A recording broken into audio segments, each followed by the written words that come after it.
Welcome. This video will help you explore whether the Community Support Waiver (CSW) is right for you. In this training we will cover eligibility, enrollment, and waiver capacity, the services available on the CSW, self-direction of services, and examples to help you think through if the CSW is right for you. Let's start by talking about eligibility, enrollment, and waiver capacity. What is the CSW? The Kansas House Bill 2184 directed KDADs to develop the Community Support Waiver, or CSW.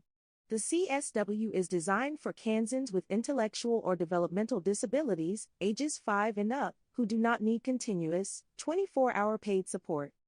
The CSW provides a range of services to help participants live independent lives at home and in their communities.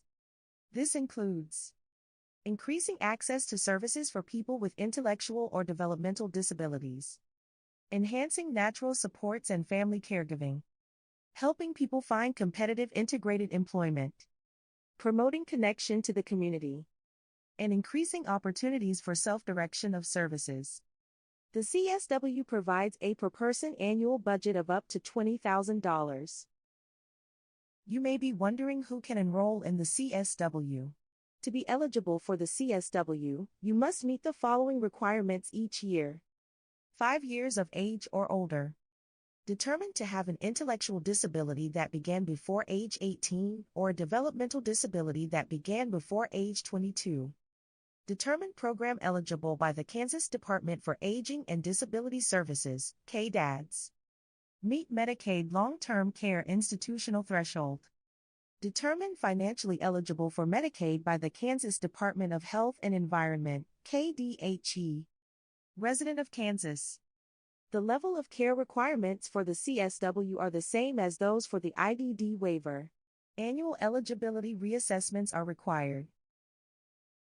The Kansas legislature established a $20,000 annual limit on services per participant. Only legislative action can adjust this limit, and exceptions to the limit are not allowed. All waiver services are limited to the participant's assessed needs, as identified in the Person-Centered Service Plan. Participants may have budgets below $20,000, depending on their assessed needs. CSW participants must need at least one waiver service per month, and will be reassessed each year for eligibility for the waiver. Now, what happens if the participant's needs exceed the annual service limit? Participants can prioritize their CSW services if their needs cannot be met within the budget limit. If a participant's needs cannot be met within the budget limit, the participant's targeted case manager, or TCM, will help the individual prioritize which CSW services to receive and identify other non-waiver services and supports to supplement CSW services. If a participant's needs change such that the CSW is no longer a good fit for the individual, the TCM will refer the participant to another HCBS waiver program that can accommodate their needs. The waiver is capped at 500 participants. This includes spots held for specific groups, called reserve capacity. Waiver capacity may change depending on legislative appropriations and waiver enrollment and utilization data. It is important to note that the CSW does not have a wait list. If the waiver reaches capacity, KDADS will not process applications until more spots become available. KDADS will communicate with Community Developmental Disability Organizations, or CDDOs, about waiver capacity. Priority enrollment will be granted to certain applicants, based on how long they've been on the IDD waiver waitlist. CSW applicants who are currently on the IDD waiver waitlist will receive priority enrollment. Applicants who have been on the waitlist the longest will be selected for waiver entrance before those who have been on the waitlist for less time, or who are not currently on the waitlist. After priority applications have been processed, if there are remaining slots, applicants who are not on the IDD waiver waitlist will be offered enrollment on the CSW, according to their date of application. Individuals on the IDD waiver who want to transition to the CSW will not be able to automatically return to the IDD waiver if the CSW doesn't meet their needs. Will need to use existing enrollment methods, such as waitlist, reserve capacity, or crisis exception, in order to return to the IDD waiver. It is important to note that individuals on the IDD waiver waitlist who enroll in the CSW will lose their spot on the IDD waiver waitlist.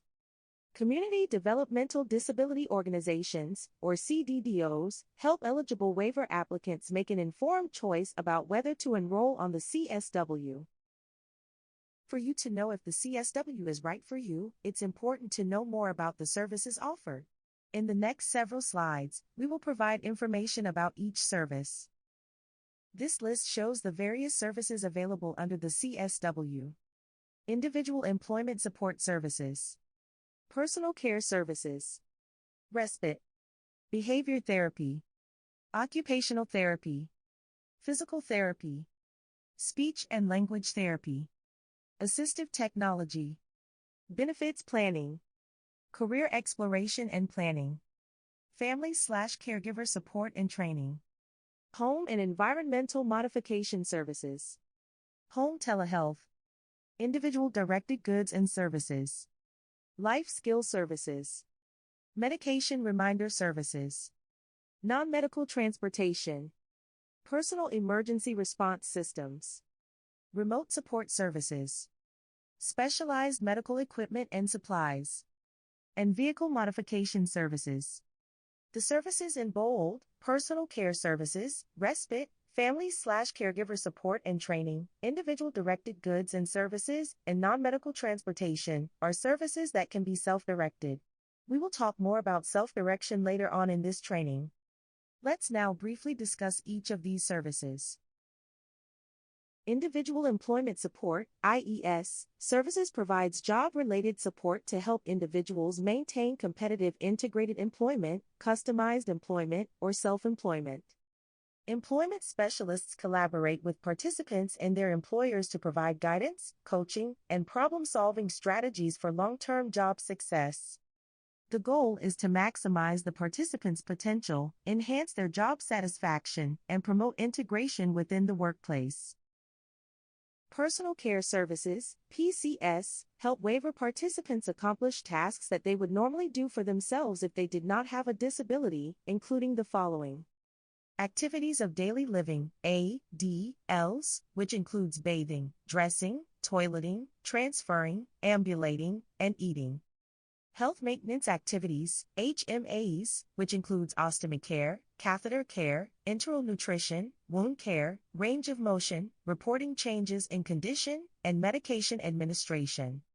Instrumental activities of daily living, IADLs, which includes meal preparation, shopping, medication monitoring, laundry and housekeeping, money management, communication, and transportation. Assistance and accompaniment with exercise, socialization, and/or recreational activities. And assistance accessing medical care, including assisting during medical and therapeutic appointments. PCS can be provided to participants in their homes and in any community settings that comply with the HCBS settings final rule, including higher education settings and workplaces. PCS can also be delivered in a hospital setting to support participants with ADLs and IADLs. Respite provides temporary direct care and supervision for a participant because of the absence or need for relief of unpaid caregivers who normally provide care for the participant. Respite covers direct care and supervision for participants, including activities provided through personal care services, like help with activities of daily living, ADLs, and instrumental activities of daily living, IADLs. Respite is provided in planned or emergency segments and may be delivered while the participant is awake or asleep. Respite on the CSW is not restricted to overnight use, unlike the IDD waiver. Respite on the CSW is billed hourly. Respite can be delivered in a participant's home, private residence of a relative, friend, or respite provider, licensed respite care home, licensed foster home, facility approved by KDADS or KDHE, or in the community outside of the participant's home. Behavior therapy uses research-based strategies to help people change to improve their quality of life and reduce challenging behaviors like aggression, destruction, self-injury, and/or poor anger management. Together with a therapist, participants work on positive changes to themselves and their environment to improve their self-control, coping skills, and level of independence. Behavior therapy may involve the use of behavioral assessments and/or the development of behavior intervention plans, BIPs. BIPs can focus on workplace behavior management, crisis management, behavior reduction, and skill acquisition. Participants can choose to receive behavior therapy services in person or virtually. Occupational therapy helps participants achieve greater independence by gaining and retaining the physical, perceptual, and/or cognitive skills needed to perform activities of daily living. Occupational therapy also includes helping participants change their environments or find adaptive equipment or supplies. Occupational therapy can be provided at the participant's home or at the provider's place of business. Physical therapy helps individuals with their motor functioning and mobility. Participants receive treatment to help them move and perform functional activities in their daily lives, prevent mobility loss, and achieve a healthy and active lifestyle. Treatment may involve intensive work in many areas, including standing, sitting, walking, and balancing, increasing muscle tone, endurance, strength, and coordination. Physical therapy can be provided at the participant's home or at the provider's place of business. Speech and language therapy treats speech and/or language disorders, including problems with producing sounds and understanding, or putting words together to communicate ideas, and issues related to swallowing and respiration. Speech and language therapy can be provided at the participant's home or at the provider's place of business. Assistive technology is an item, piece of equipment, or product system used to maintain or improve a participant's functional capabilities, independence, and/or vocational skills. This service includes the following: consultation, evaluating what assistive technology a participant might need; equipment, covering the cost of leasing, buying, or customizing equipment to meet a participant's specific needs; installation, installing, servicing, or repairing the equipment; support, training for the participant, caregiver, and/or employer to understand how to use the technology. The MCO Care Coordinator requests bids for assistive technology services and will select the most economical option available to meet the participant's assessed needs. The MCO Care Coordinator will not accept bids solely based on the cost proposed. Benefits planning helps participants understand how a promotion, higher wages, increased hours, or other work changes could impact their public benefits.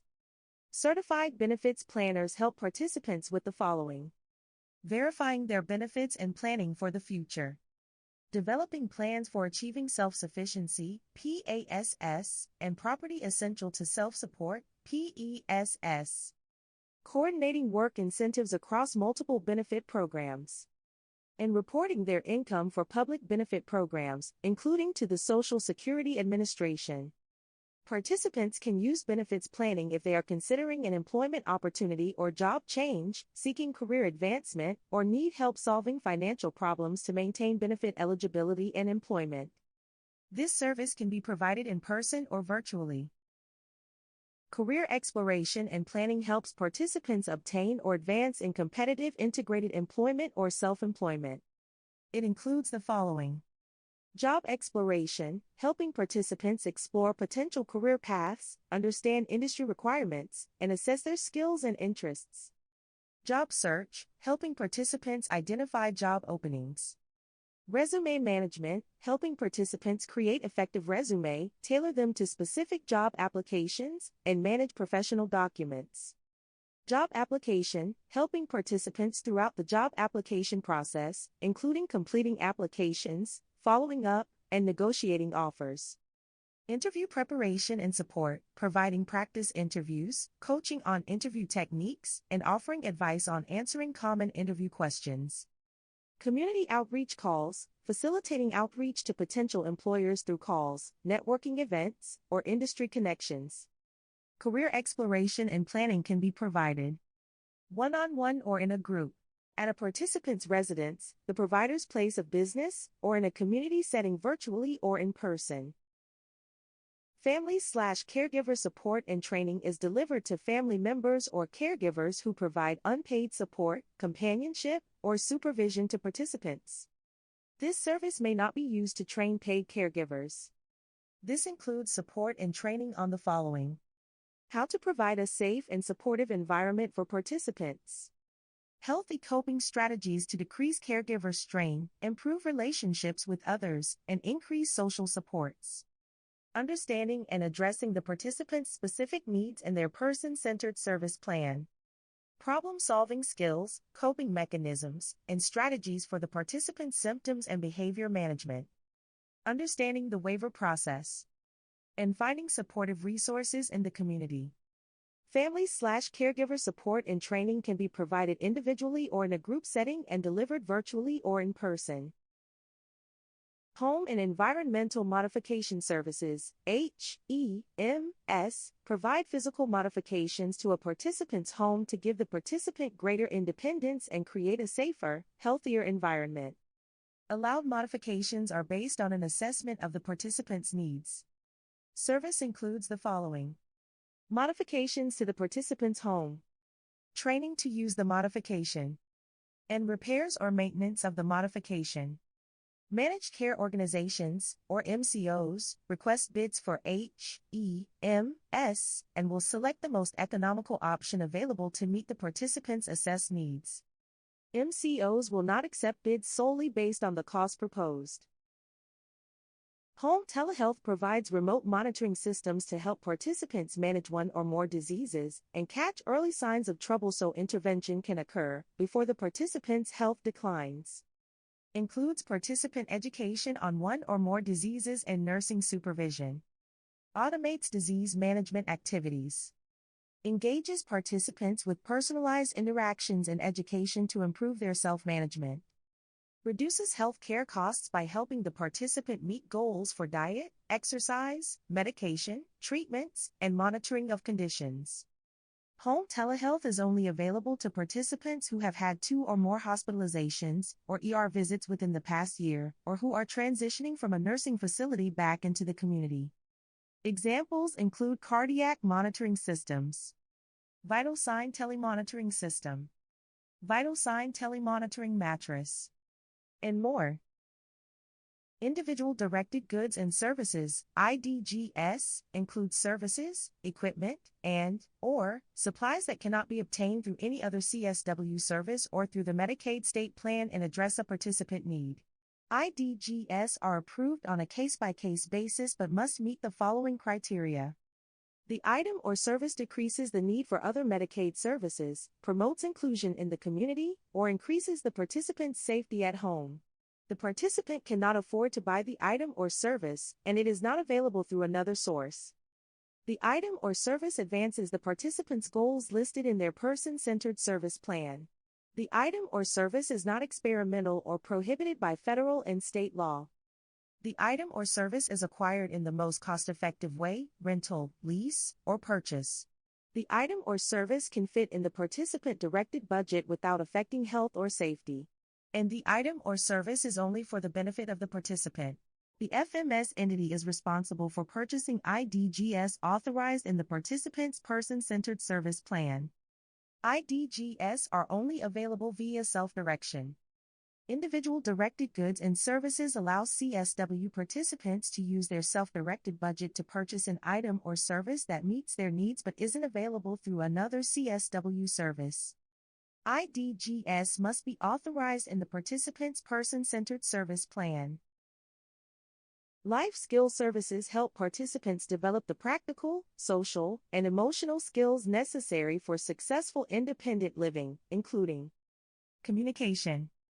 Effective communication skills for self-advocacy, active listening, and public speaking, including adaptive and assistive technology-supported communication. Personal development. Effective interpersonal skills, intimate relationship management, anger management, stress management, conflict resolution, and self-esteem. Problem solving and time management. Identifying and addressing challenges, thinking critically, making informed decisions, prioritization, goal tracking, and organizing personal tasks. Adaptability. flexibility, resilience, and the ability to adjust to change. Technical skills. Proficiency in relevant computer software, tools, and technology. Financial management. Money management, credit building, bill payment, budgeting, and saving. Independent living skills. Personal property ownership, housing, living with roommates, managing utilities, instruction in cooking, cleaning, and home maintenance, and obtaining a driver's license. Health and wellness. Navigating the health care system, scheduling medical appointments, personal hygiene, nutrition, exercise, and mental health awareness. Transition and future planning. Supporting participants in making successful transitions throughout their lives. Life skills services can be provided one-on-one or in a group, at a provider's place of business, in a participant's home, or in the community, as well as virtually or in person. Medication Reminder Services provides a scheduled reminder to a participant when it is time to take medications. This service may include a phone call, recording, alarm, or dispenser, depending on the specific system. This service includes rental and installation of the medication reminder dispenser, and education on using the device. Non-medical transportation, NMT, enables participants to access waiver or other community services, activities, and resources as specified in the participant's person-centered service plan. NMT may include the purchase of public transit tickets or passes. NMT does not include training on how to navigate public transportation. NMT is only reimbursable when transportation is not available through another waiver service or Medicaid state plan service. Personal Emergency Response Systems, PERS, includes electronic devices that signal a response sender when activated, so participants can get help in an emergency. This service covers equipment rental. Maintenance of rental equipment is the responsibility of the provider. PERS may only be provided by agency personal emergency response system providers. PERS is similar to the medical alert rental service on the IDD waiver. It requires that the device have backup batteries or other backup power sources. The participant can turn off or unplug the system, and the provider receives permission to use the device in the home. Remote support services use technology, such as two-way communication devices, sensors, GPS tracking, and webcams, to provide monitoring and help from another location. Remote support services are in place of a physical staff presence and allow the participant to communicate on demand in real time with provider staff who can respond to their needs remotely. Providers work with participants to develop a plan of care, design remote monitoring based on the participant's service plan, and identify individuals who the provider should contact if the participant needs in-person support. Remote support services can be provided in a participant's home or in community settings. Specialized medical equipment and supplies, SMES, cover items that provide a direct medical benefit or remedy to a participant, including devices, controls, software, and/or appliances to help participants perform activities of daily living. Items and associated supplies and equipment necessary for life support or to address physical conditions. And durable and non-durable medical equipment not available through other Medicaid services. SMES covers the maintenance and upkeep of devices, including normal wear and tear, and training on how to use the devices.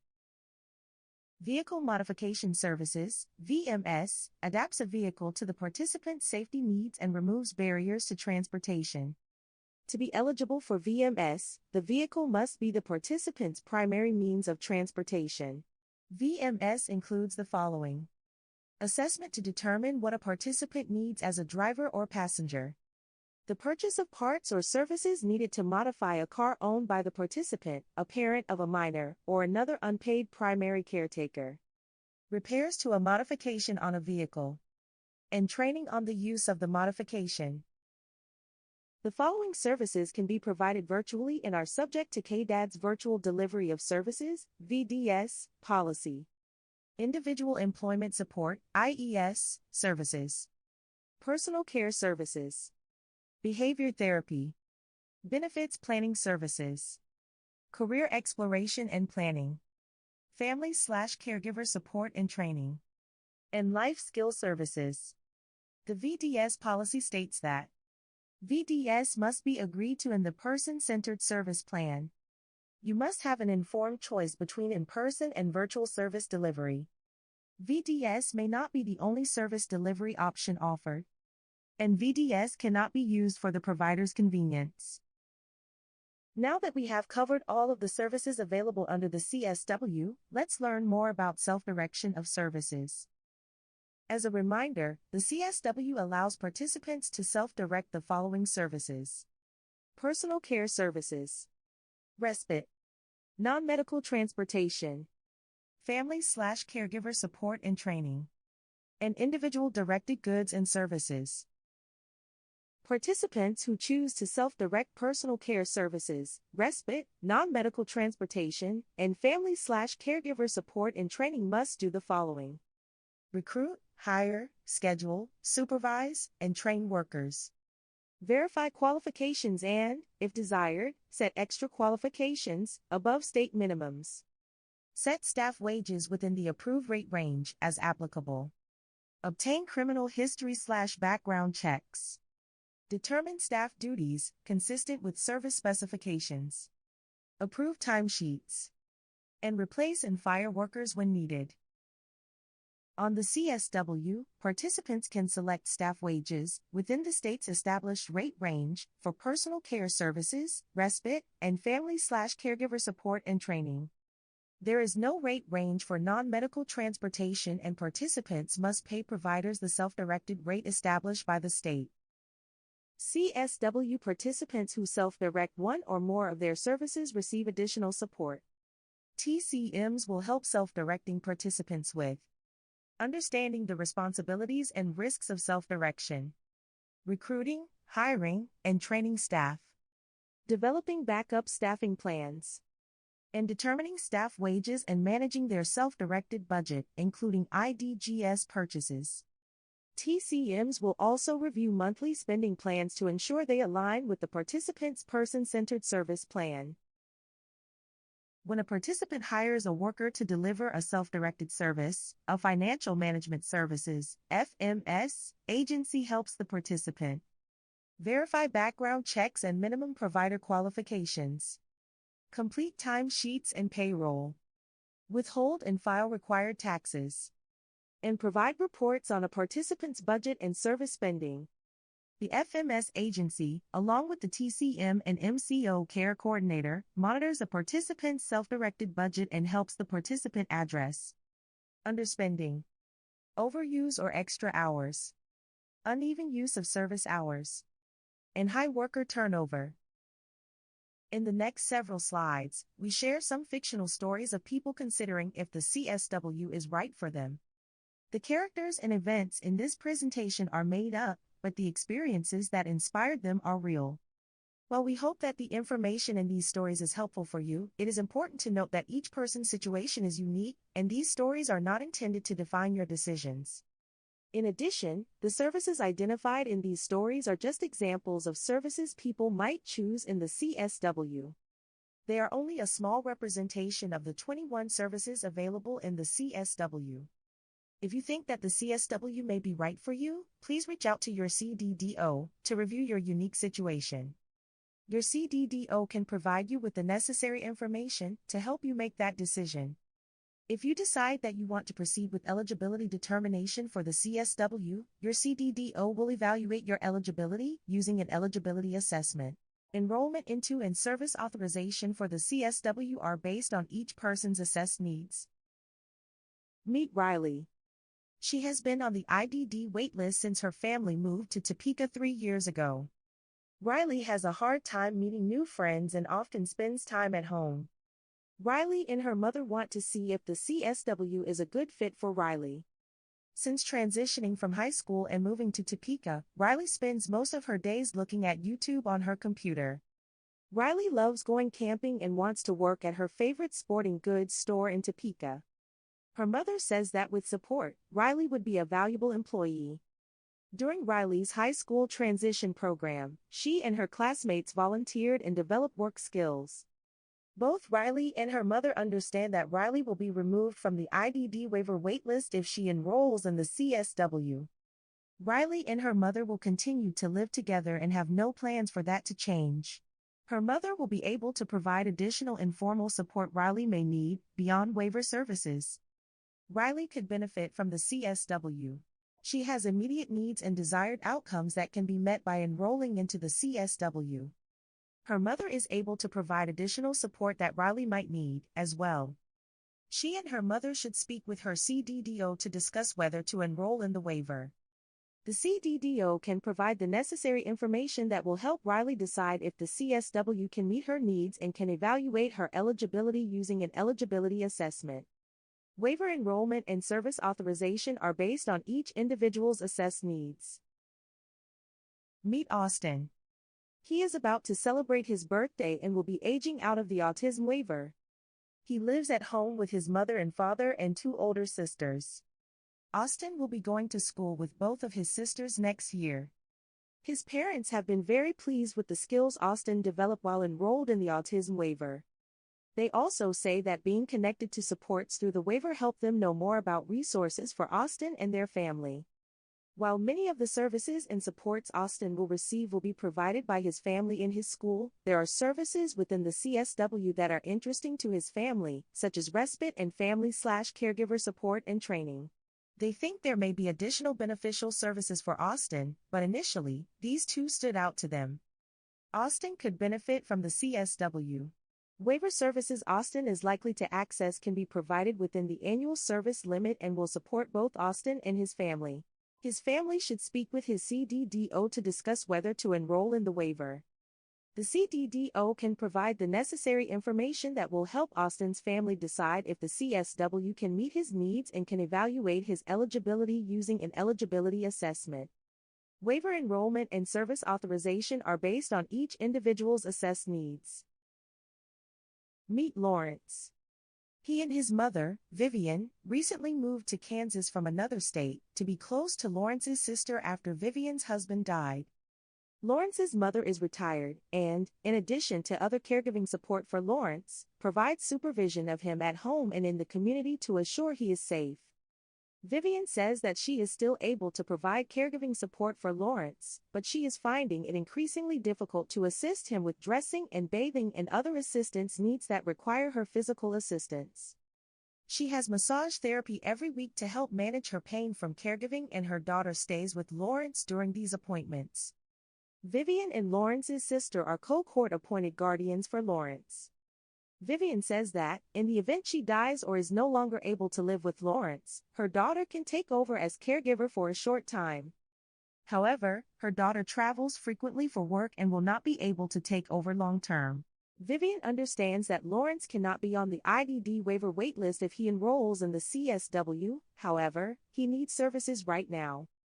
She understands that, in the event she is no longer able to support Lawrence, they may need to request a emergency enrollment into the IDD waiver for him. Vivian and her daughter are unsure how to proceed because there are risks and benefits for the CSW and for the IDD waiver waitlist. Lawrence might benefit from the CSW, or he might not.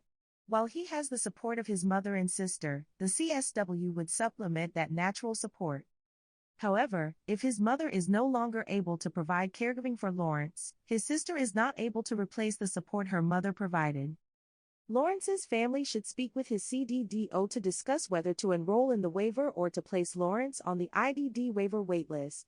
The CDDO can provide the necessary information that will help Lawrence's family decide if the CSW can meet his needs and, if so, can evaluate his eligibility using an eligibility assessment.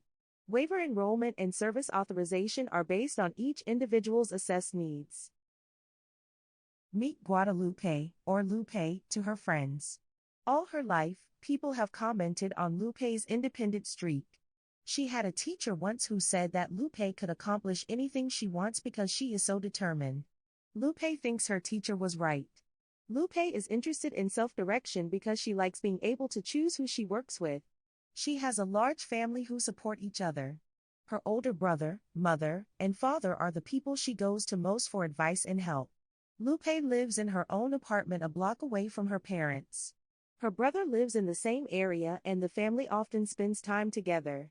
Lupe's family helps her with things like grocery shopping to help make sure she shops within her budget or medical appointments. When Lupe has to plan around her family members' schedules, it is frustrating to her. She wants to be able to plan out her schedule without having to wait for them. She would prefer to make her own schedule with people who she chooses. Lupe could benefit from the CSW. Lupe is likely to consider self-direction due to her preference to choose her own providers while maintaining her strong network of natural support. Lupe should speak with her CDDO to discuss whether to enroll in the waiver.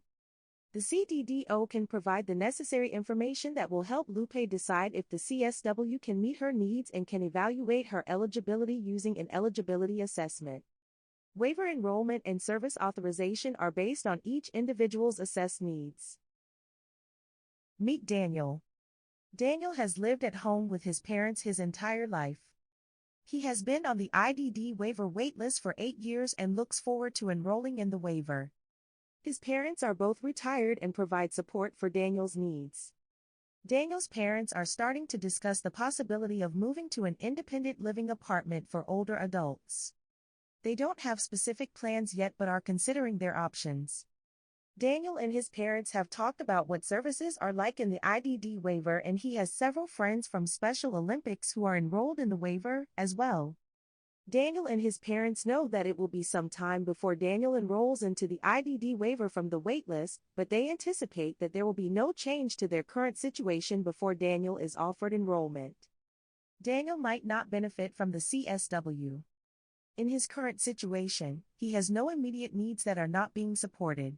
He has been on the waitlist for many years and is close to enrolling into the IDD waiver. In addition, with the changes his parents are considering, the IDD waiver may be the better fit for Daniel when those changes occur. In summary, the CSW is a new waiver for Kansans with intellectual or developmental disabilities, ages 5 and up, who do not need continuous, 24-hour paid support. It provides a per-person annual budget of $20,000 for services that help participants live independent lives at home and in their communities, including self-directed services. The CSW is not a good fit for all people who might be eligible for the waiver. It is important to discuss your options so that you are able to make a fully informed decisions about selecting the CSW.